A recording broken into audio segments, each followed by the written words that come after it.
You ask Tiger to solve. This deals with linear equations with one unknown. The final result is y equals 5. Let's solve it step by step. Group all y terms on the left side of the equation. Add y to both sides. Group like terms. Simplify the arithmetic. Group like terms. Simplify the arithmetic. Group all constants on the right side of the equation.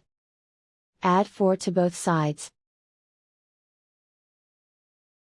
Simplify the arithmetic.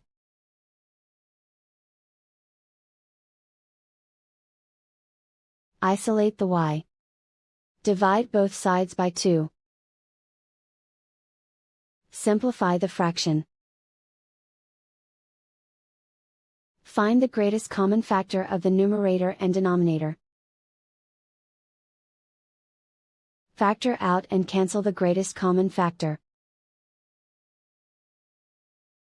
And so the final result is y equals 5.